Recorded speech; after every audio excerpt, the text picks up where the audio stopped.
Mr. Archer, what are we doing? Uh, Hello, everybody. How are we today? Not Pretty fine. good. They're pretty good. Not really fine in debating. Okay. I'm just getting this slideshow up now, and then we'll begin.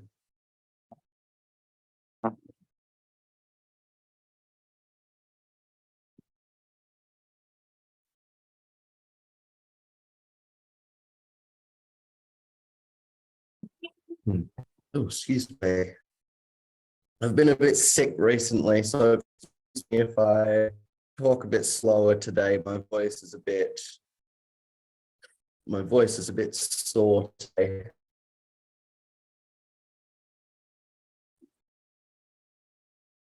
Okay.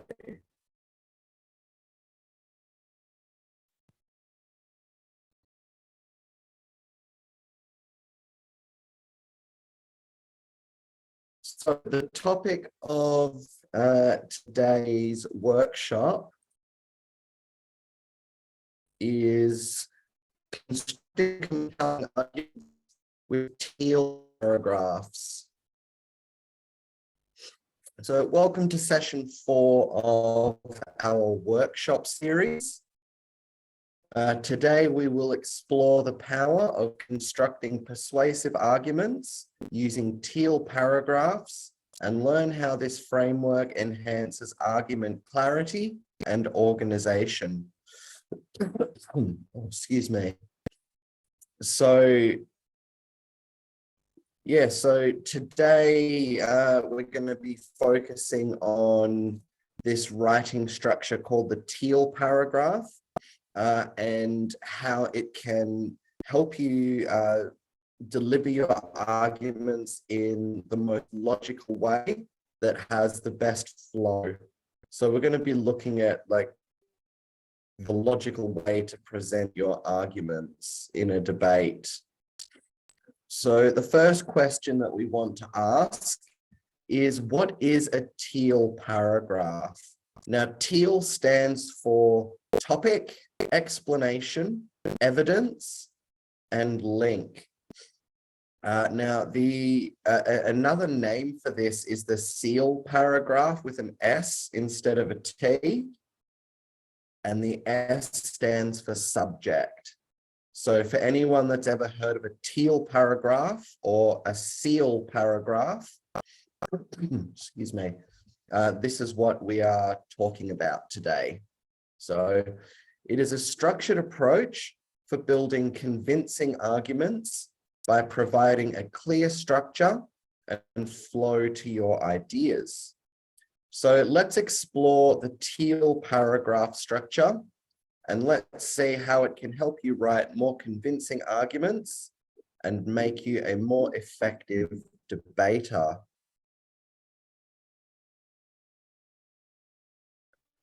So let's get down to business and have a look at the parts of a teal paragraph.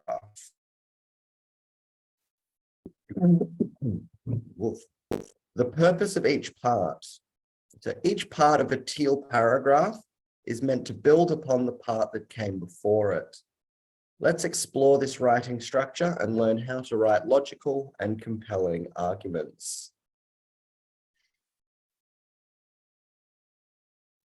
So we start with the topic sentence. So that's the letter T, or the other name for it again is the subject sentence, which would be an S. So the topic sentence is the foundation of the paragraph. It introduces the main point you want to make, setting the stage for the rest of the paragraph. Now, we've got a few examples of teal paragraphs to look through in the presentation. So we have a look at some examples of each part of the paragraph a little bit later. So let's see how we build on the topic sentence.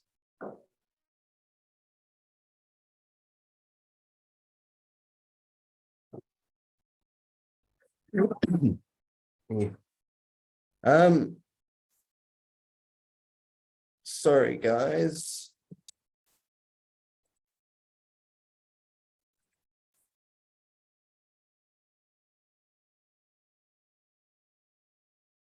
Yeah, how bad am I lagging right now? Pretty bad. Out of 10, Oh, Really bad. Really, Like, really, really. I give Super it an bad. 8 out of Even 10. hear you. bad. Keep like standing in one place. You just Ah, don't like okay. and your voice pretty loud too.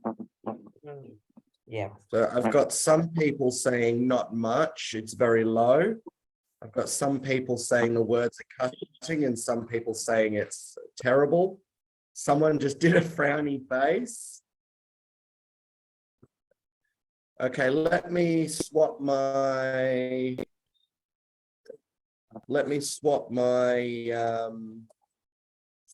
Wi-Fi network to see if that improves anything.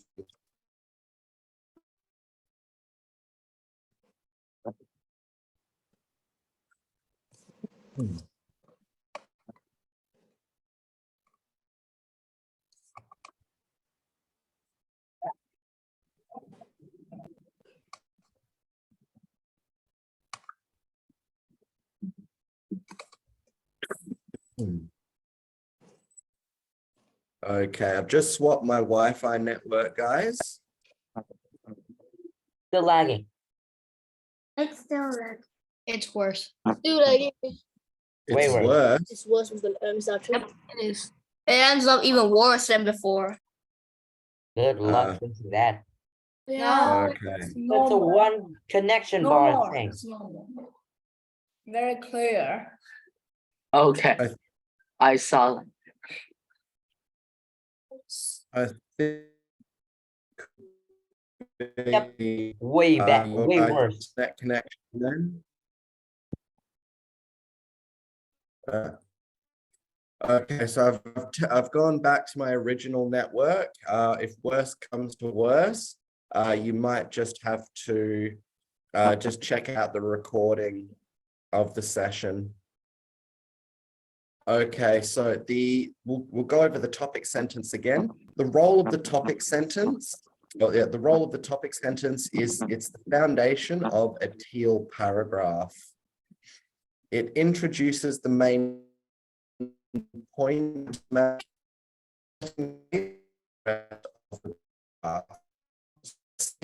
hold on to the topic sentence.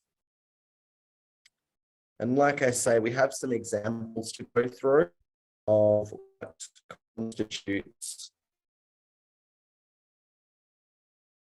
what constitutes different sections of a teal paragraph.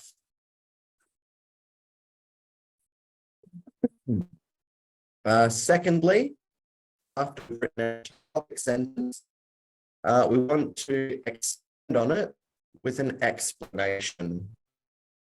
So the explanation is your to elaborate on and explain your topic sentence. This is where you offer context and details to help your audience understand the argument you're trying to make better.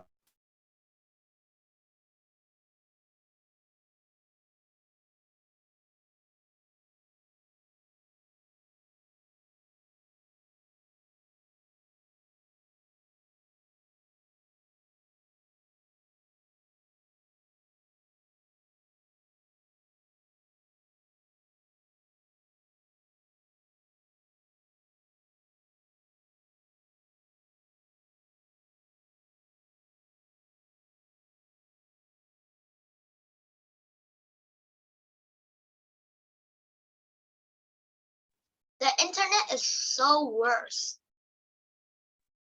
Hey, it's so bad. Got It's booted. so bad, not so worse. The call vacuum.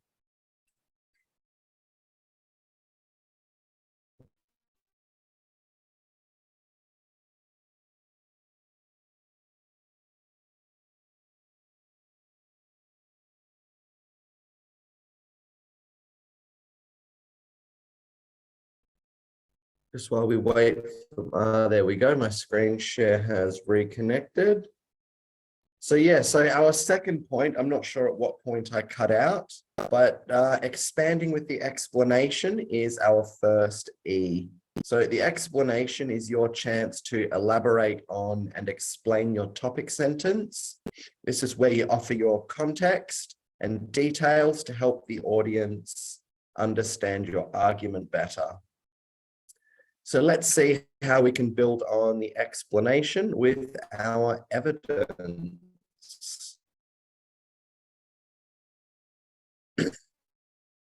So number 3, or the second E, is providing evidence.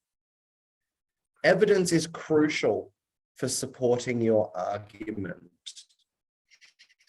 It can include facts, statistics, examples, or quotations that back up your claims. The important criteria to consider when selecting evidence is to make sure that it comes from a reputable source. So that means making sure that the evidence you select comes from either a person or an organization that people would know and trust. So that's kind of that's the difference. So if we were having a debate about, say, space travel, for example, and I produced 2 arguments. The first argument was from a study or a report that was written by somebody at NASA. So everybody knows NASA. So by using evidence from them, that's going to make my case very, very credible, because everyone goes, oh, that's come from NASA. He's provided the name of the report or the name of the study. Cool, that's easy to check out, easy to verify. So why would he lie? It's more easy to believe. But if I, for my second argument, then say, well, I was having a conversation with my friend Johnny down the street yesterday, and he told me blah, blah, blah, blah, blah. Everybody's going to turn around and say, well, who's this Johnny guy? How can we verify this evidence? Like, why should we believe that? I bet he's just made that up. So by making sure that the evidence you select is, again, coming from a reputable source, you add weight and credibility to your arguments and to your evidence. So it makes it easier for people to believe what you're saying, and it makes it easier for you to be trustworthy with your audience, with your audience, the judges, and even your fellow debaters. We want to make sure that our evidence is directly related to our topic. So in other words, make sure that you're not, so make sure that you are quite specific when choosing your evidence. So if your evidence doesn't prove your exact argument, don't use it. So for example, again, going back to space travel, if we were talking about maybe the evidence of sustainability of life on the planet Mars, for example, if I had some evidence that was talking about the planet Jupiter, yeah, it's in the same solar system, but it's not talking about the planet we're talking about. So not good evidence. But if we found an article talking about, well, Mars used to have water on it, or with a bit of terraforming, we could perhaps even sustain life to live on Mars. That's a great bit of evidence because it relates exactly to the argument I'm making, and that's what you want to do. And finally, you want to make sure that anybody that reads or hears your evidence can understand it. So you are able to paraphrase your evidence. So if you've picked out a report that has all of these 14 and 15 letter long words, like very formal words to describe the evidence you're presenting, chances are not very many people are going to be able to understand that. Even people that can understand and speak English to a very strong standard, they're going to struggle with lots of big long words like that. So either find evidence that speaks in slightly simpler language so that everyone can understand it, or you may need to, I suppose, translate it and paraphrase it. So rewrite it into words that are easier to understand, whilst keeping all of the original definitions and all of the original points that you're trying to prove. And so those are the important parts with evidence. Now, a point that I'd like to make is that having taught a few debate classes, and some of the students of those classes are actually here today. Hello, Andrew. Hello, Kevin. Long time no speak. But yeah, so some students have been absolutely fantastic with adopting this teal paragraph structure for presenting their arguments. But the point that I've noticed, and it's not even just with my students, it's with some of the students from some of the public debating classes that I've helped to teach, is that this structure tends to kind of fall by the wayside sometimes when students are told, here's your subject, write yourself an argument to support or deny this subject. And this structure tends to fall by the wayside. There's not a lot of evidence presented sometimes. So like we saw with the public debate a few weeks ago,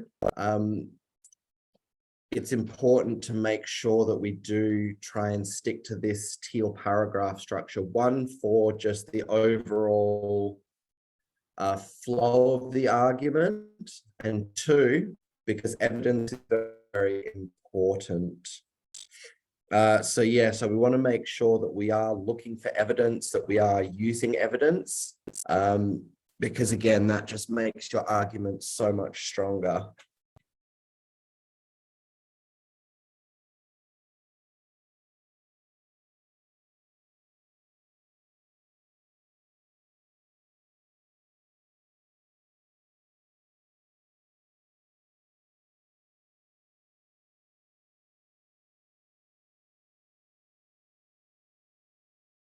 Okay.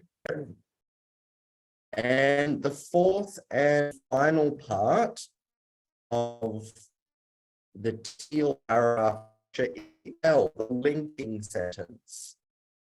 And linking sentence connects your evidence to your main. It demonstrates how your evidence supports and strengthens your argument.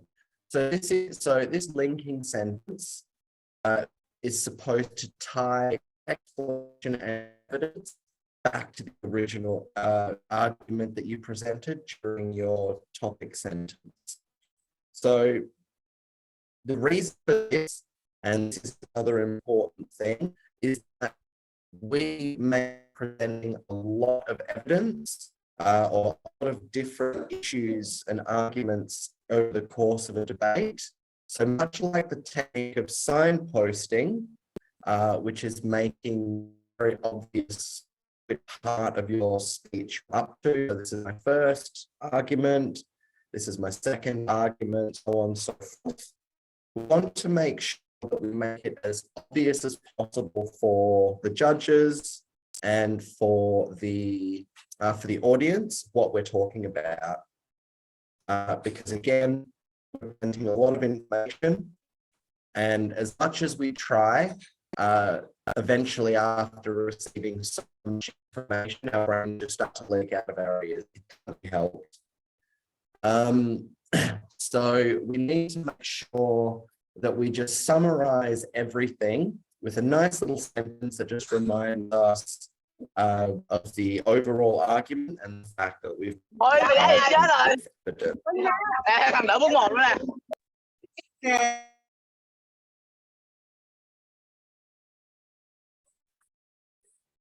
Okay, so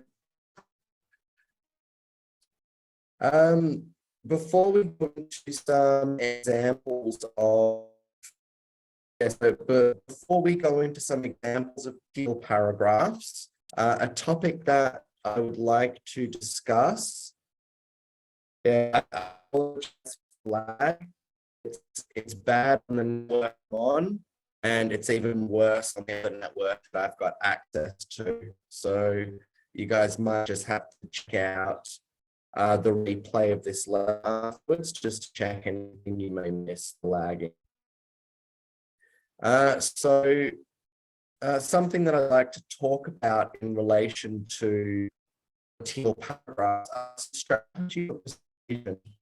Because remember, a debate is a formal conversation where we're trying to persuade the judges to rule in our favor.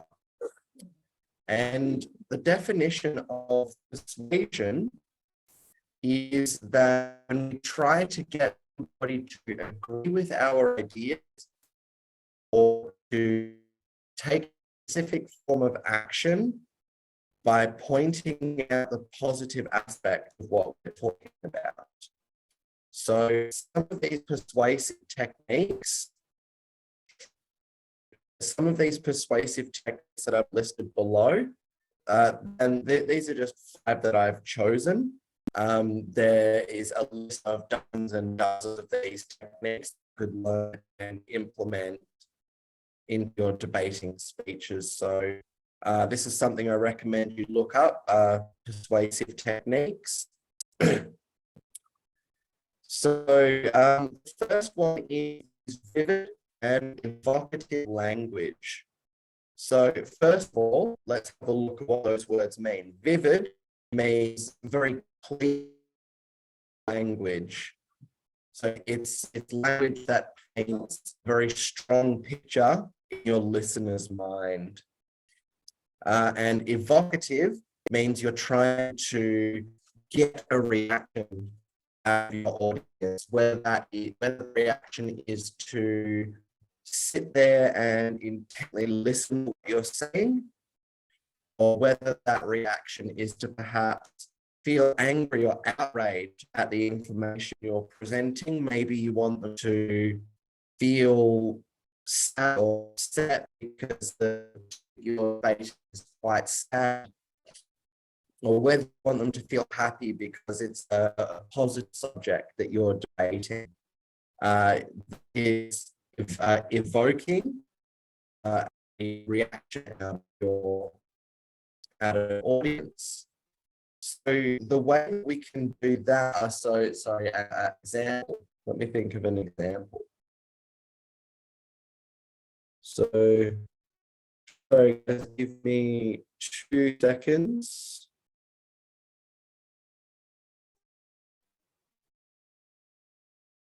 But more thorough description of that technique written down somewhere.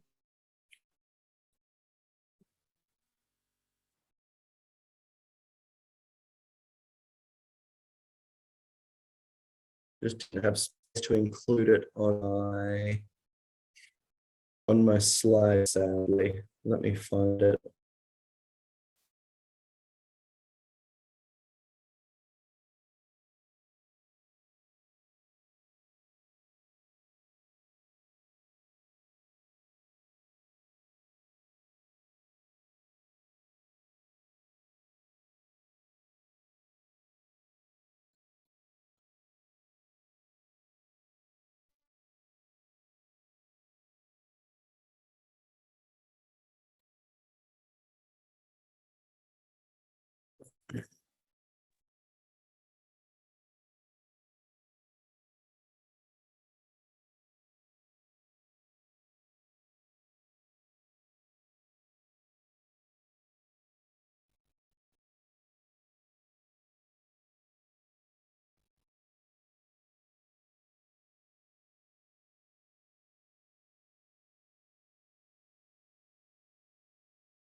Okay.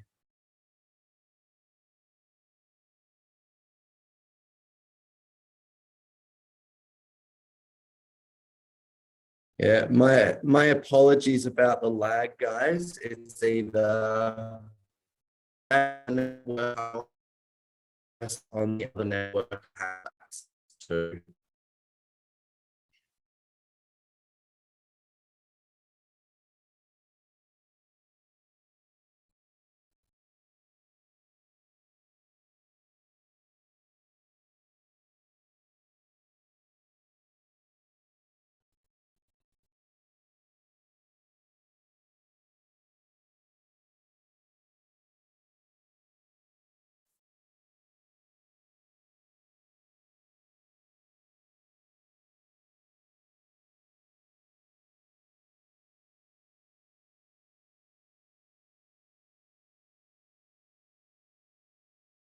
My goodness, this screen share is taking a while to go back up.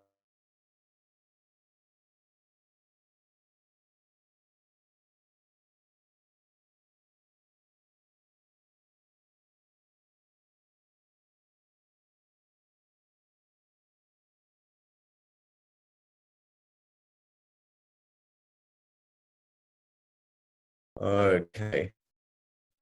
So, just to give another definition of evocative language.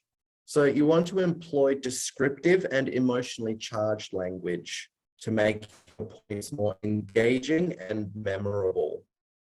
So engaging just means interesting, so that the audience wants to listen to what you have to say, and memorable, that just means that everyone's going to remember what you've said after you've said it. And so this will help you create a stronger connection between your arguments and your audience's emotions, because humans, as we know, are quite, what do we call it? We're quite emotional beings. So as well as logic and memory, we've also got our emotions and our feelings, and they can be pretty strong drivers in sometimes deciding what we believe or what we think. How it makes us feel can be a very strong factor in considering that. So yeah, if we can kind of target our audiences and our judges' heartstrings a little bit, that can be a very good technique to help them to help them side with us and realize that we're right. Excuse me, as it were. The next persuasive technique is provide strong evidence. That's actually, as we've already talked about, that's actually a part of our teal paragraph. Second E stands for evidence.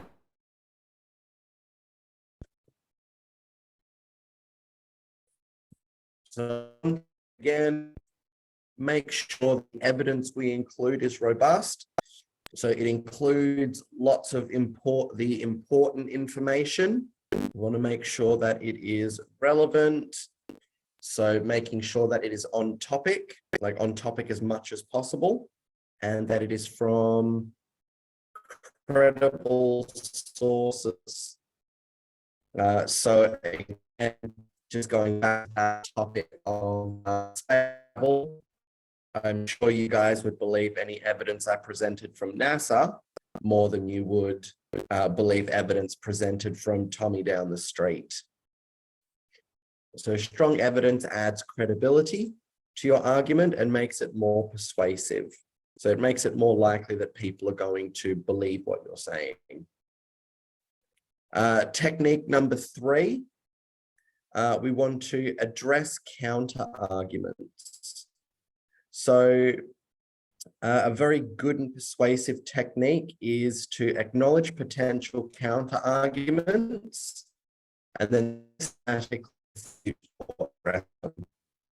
So even if you, I know that rebuttals are a major part of debate, but counter arguments, that is just addressing another argument that your opponents could potentially make.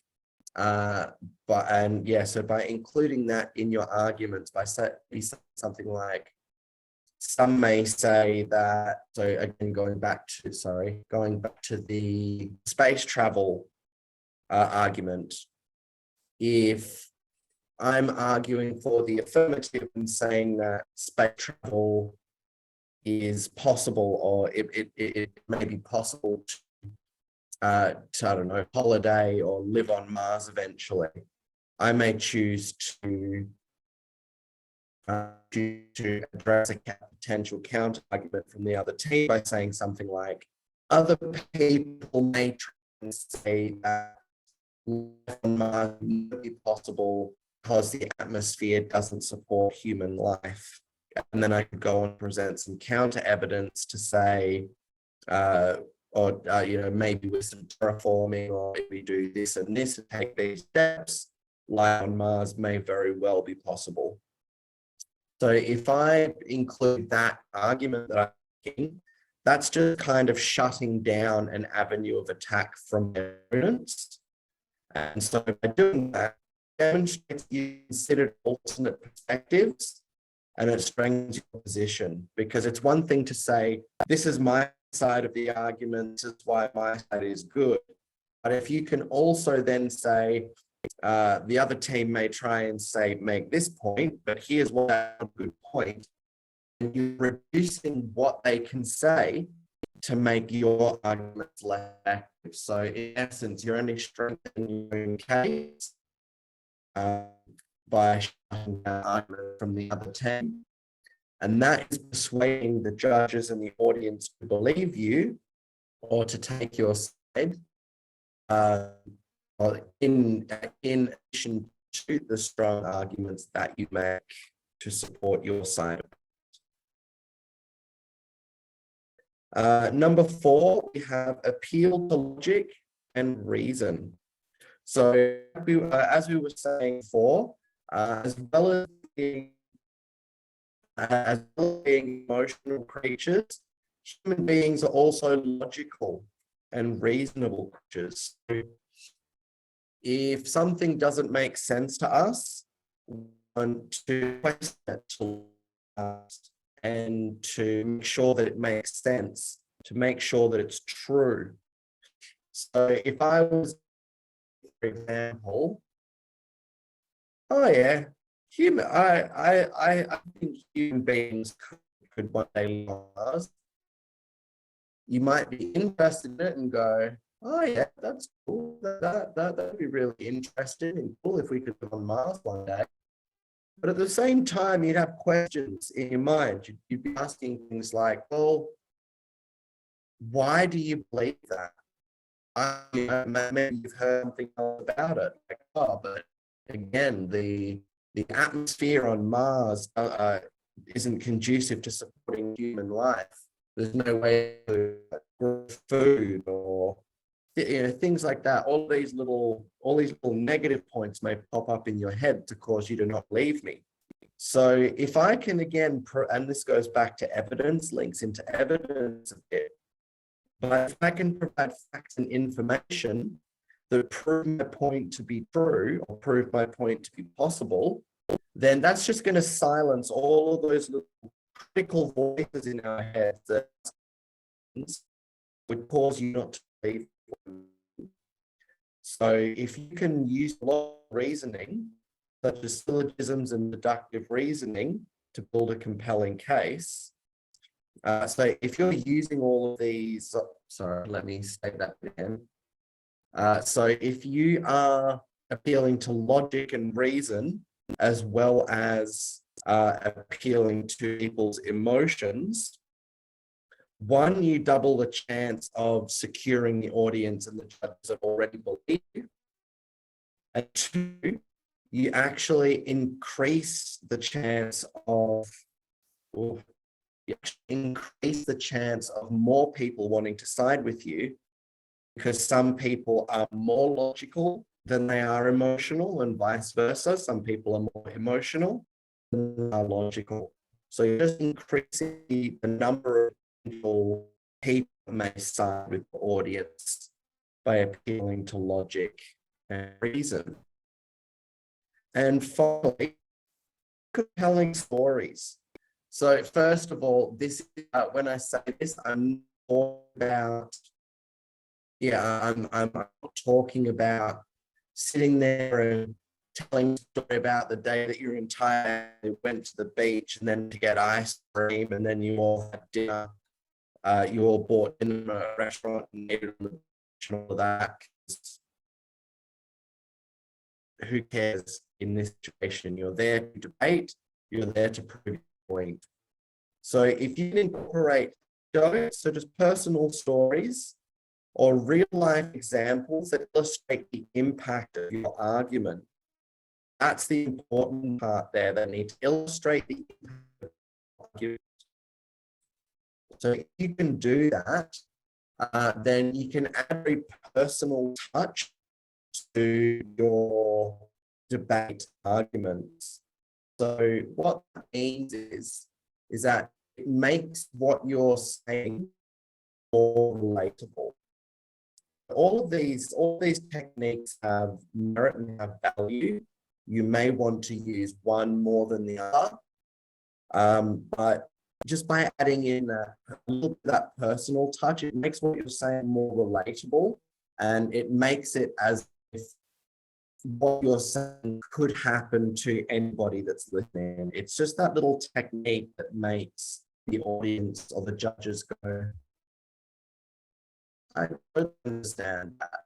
Something like that, something similar to that happened to me before.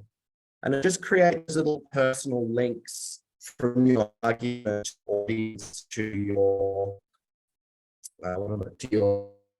your judges. And it just increases that wanting to believe you, wanting to like you, wanting to say with you. So personal stories or case studies, they can make your point more relatable and persuasive. So we just talked about that relatability, that if something similar has happened to me that you're talking about, that's going to make like that goes also contained with vivid and evocative language. If you're trying to evoke a response from me, if you want me to feel a certain way, and you tell a story of something's happened to you, and maybe something similar happened to me, and let's say you want me to feel sad, so telling a sad personal story, a sad anecdote. If something similar happens to me and make you feel quite bad, that might make me, those feelings might be bad, and then you can put the feelings back into the argument. Well, you've made that emotional response. You've really increased the chances that I'm going to side with you.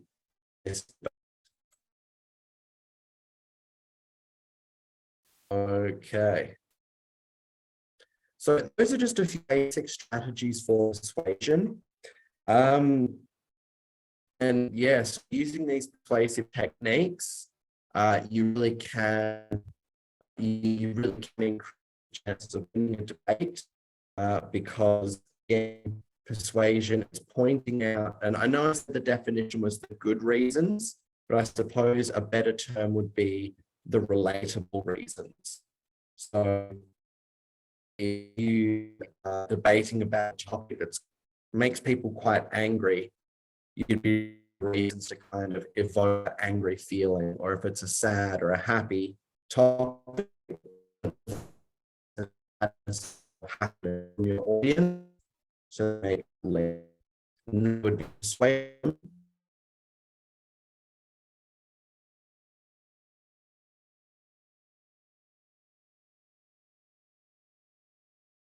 Well, okay.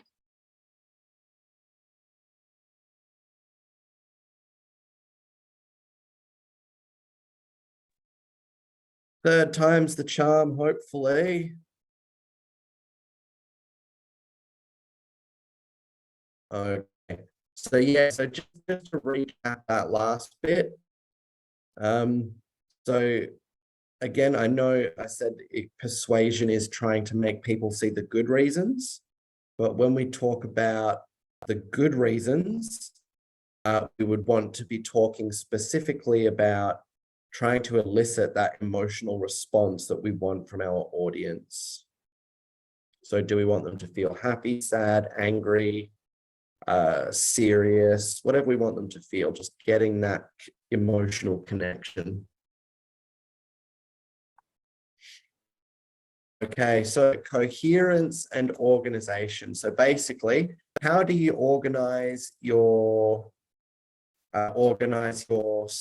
argument, your teal paragraph, and does it make sense in the form that you have written it? Does it flow nicely, or do you have to reach for the next point you're trying to make? So remember, teal paragraphs are a tool to enhance the overall clarity and organization of your arguments.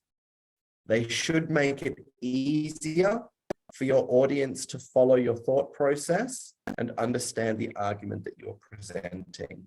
So the overall point of this paragraph structure is to make it easier for the judges and for the audience to follow along with what you're saying.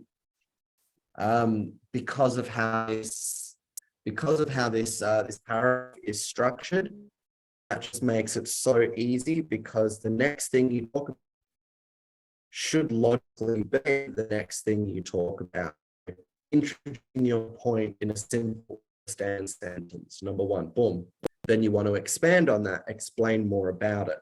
Going to add next, you want to prove what you've just said. So you provide evidence.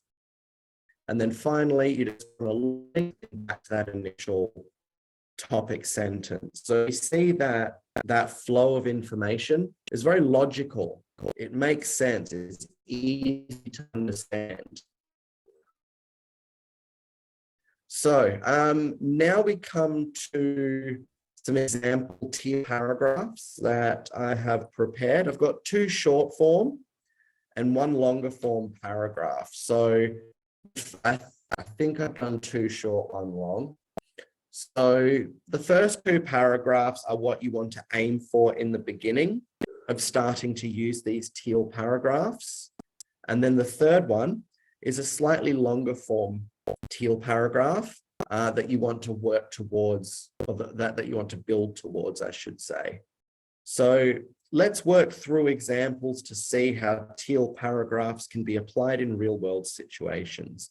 Now, I have just fabricated these. The evidence stuff, I just made that up for these examples.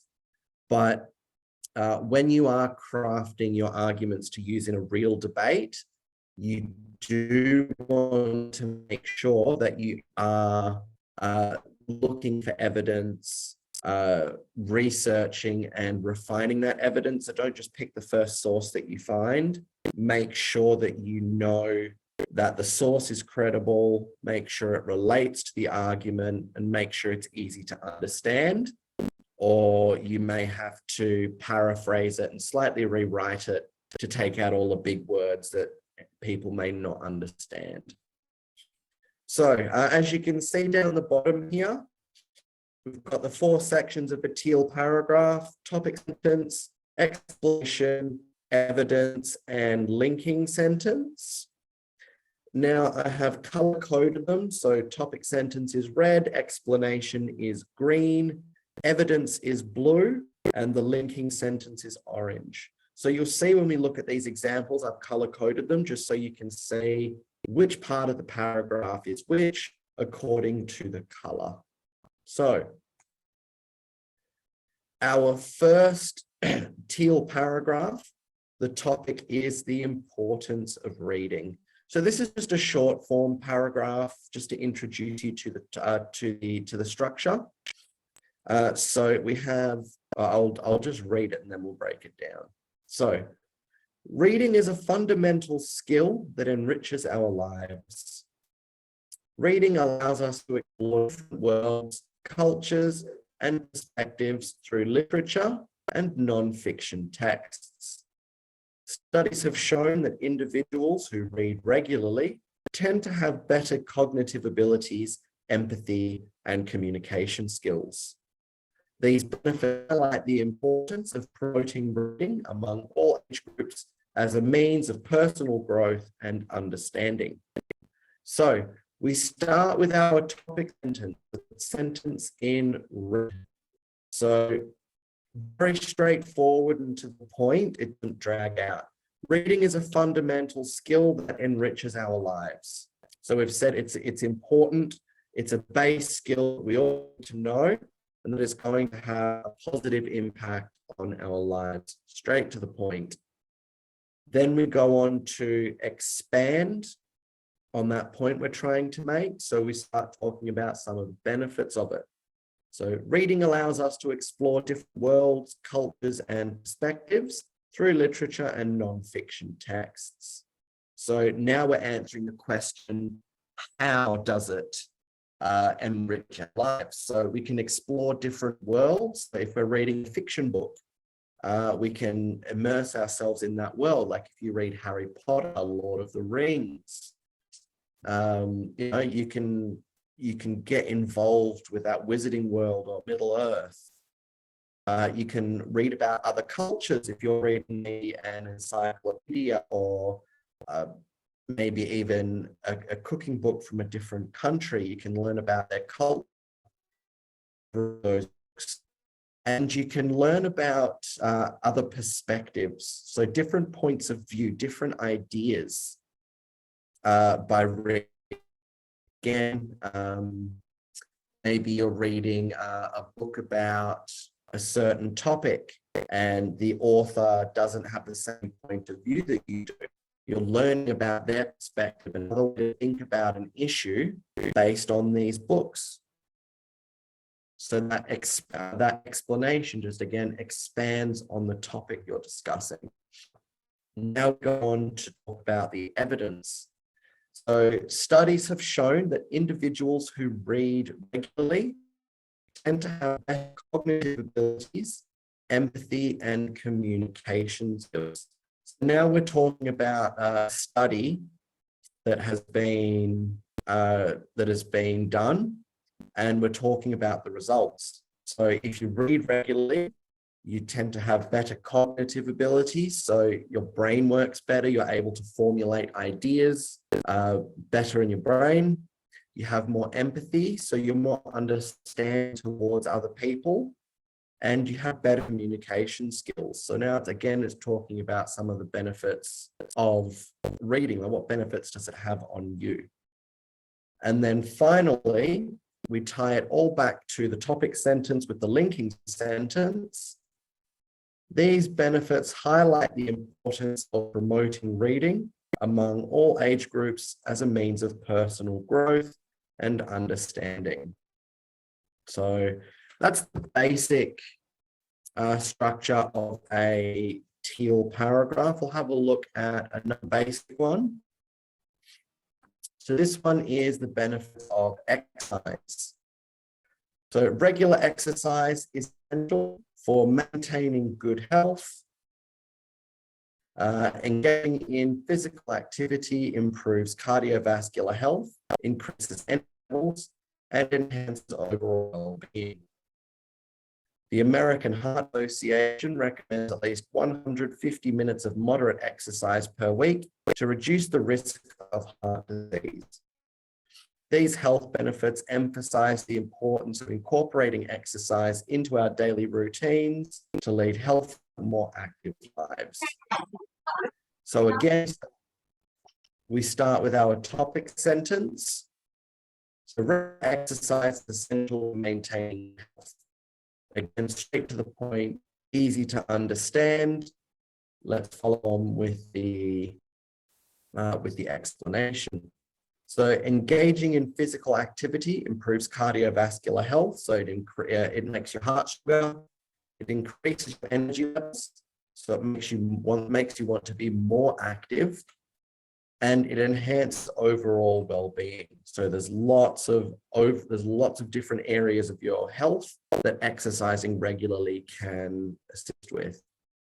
Then we go on to our evidence. The American Heart Association recommends, so this big government agency recommends at least 150 minutes of moderate exercise per week to reduce the risk of heart disease. So now not only are we talking about what benefits exercise can give you, it also talks about what you're preventing. So you're going to reduce the risk of heart disease, as well as improve your cardiovascular health, as well as increasing your energy levels. And then finally, these health benefits emphasize the importance of incorporating exercise into our daily routines to lead healthier, more active lives. So we're tying the evidence and the explanation. So all of these benefits that we can get from exercise. Now we're talking about how they emphasize or how they agree with, the first topic sentence. And one last example. Now this one's a slightly more long form teal paragraph. It's actually got pages to it. So this is what you want to be working towards being able to do by writing a teal paragraph. And then once you can write effective long form paragraphs like this, then you can start interchanging these long form and the shorter form paragraphs. For your main argument, you'd write something like this one. For your supporting arguments, I suppose you may want to write the shorter form paragraphs to make sure you're able to fit all of your information into the debate.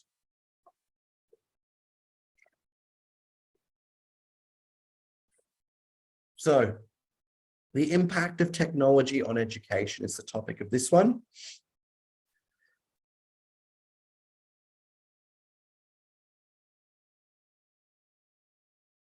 So, technology has revolutionized the field of education. Digital tools and online resources have made learning more accessible and interactive, enabling personalized learning experiences. Technology has bridged geographical barriers, connecting students and educators wide, allowing them to collaborate and exchange knowledge in unprecedented ways. Additionally, adaptive learning platforms have revolutionized the classroom, catering to individual learning styles and pacing. A study by the World Economic Forum found that technology integration in education has the potential to increase learning outcomes by up to 36%. Furthermore, online courses and digital libraries have made education more inclusive and flexible, accommodating learners of all ages and backgrounds. This evidence underscores the transformative roles of technology in modern education and the need for continued innovation in this field. Embracing technology in education not only enhances the learning experience, but also equips students with the digital skills necessary for success in the 21st century. So, slightly longer, slightly more formal, slightly more advanced language used. But overall, the structure is still the same. We've still got those four main parts that we want to discuss. So our topic sentence, just straight to the point still. Technology has revolutionized the field of education. Boom. Next, in our explanation, we expand on that topic sentence. So digital tools and online resources have made learning more accessible. So now we're talking about how we've made it through these platforms so that more people are able to learn more, a larger variety of subjects. And it's also enabled personalized learning experiences. So if you have one-on-one classes with a teacher, a private lesson, then you are able to have a more personalized experience. So technology has bridged geographical barriers. So now we're talking about how before we, so before the development of a platform like Zoom, I would never have been able to teach you guys because you're in Vietnam, I'm in Australia. But technology, the invention of programs again like Zoom, it has enabled us to connect over the internet, so I can teach, so you can learn from me. So, and unprecedented, that basically just means a precedent is something that has happened before and it's a standard to be held to. So if something is unprecedented, something like that has never happened before, so that standard is not currently there. Adaptive learning platforms have revolutionized classrooms, catering to individual learning styles and pacing. So again, just going back to private lessons, or actually even in a class setting, I've got multiple ways that I can present the information to you. So I've got these slides here, so you're looking and reading. You can hear my voice explaining, so we've got the audible intake of information.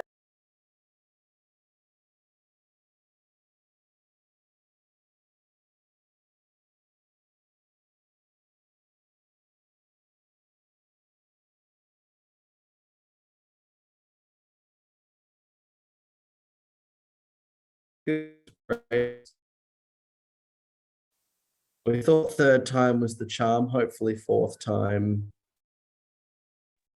is actually the charm. Teacher Michael, Hello. I want to say, but but your Wi-Fi is very lagging.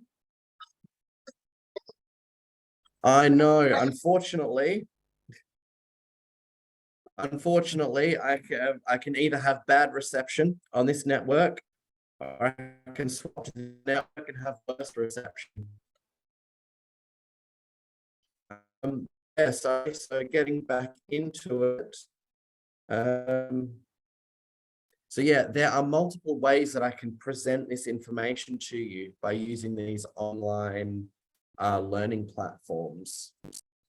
So now we go on to the evidence. So a study by the World Economic Forum, a big popular or well-known at least organization, they've found that coupling technology with education, it has the potential to improve students' learning capabilities by up to 36%. Now, again, I've just fabricated this.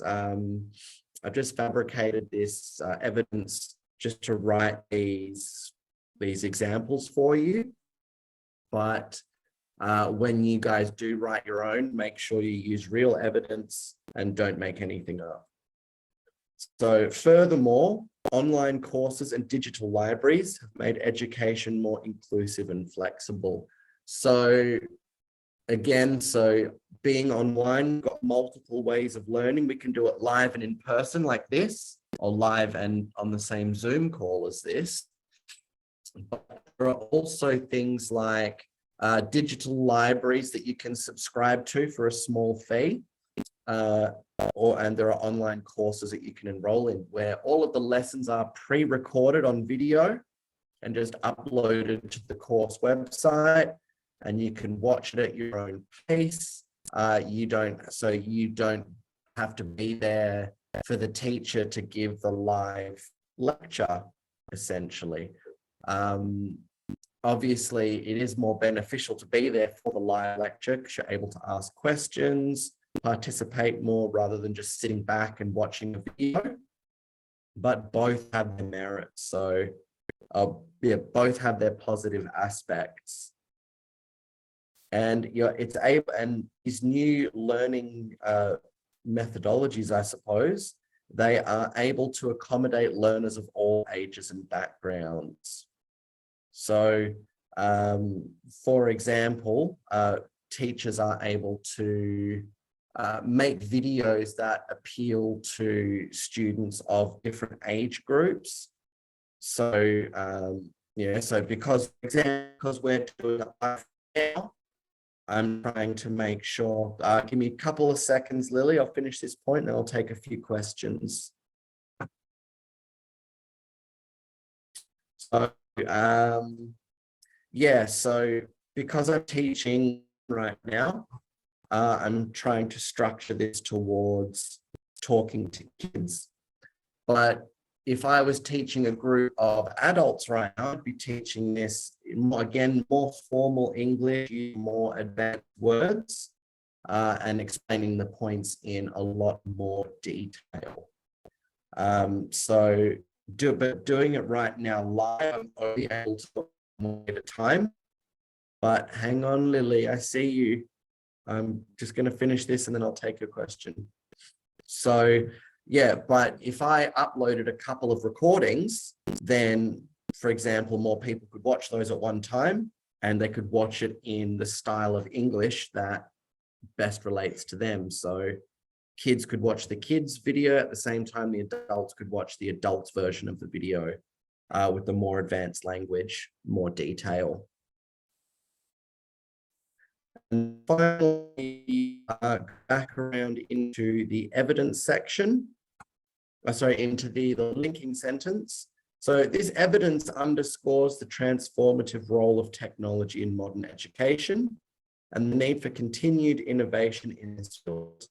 So it's basically saying the evidence I've presented links back to the topic that I've introduced. Embracing technology in education not only enhances the learning experience, but also equips students with the digital skills necessary for success in the 21st century. So what it's saying there is, not only can you learn online using the internet and all of these programs, the topic that you're learning about, but you also learn how to use these tools, which teaches you how to use technology, which is obviously becoming a bigger and bigger part of our society these days. So there we go. Those examples of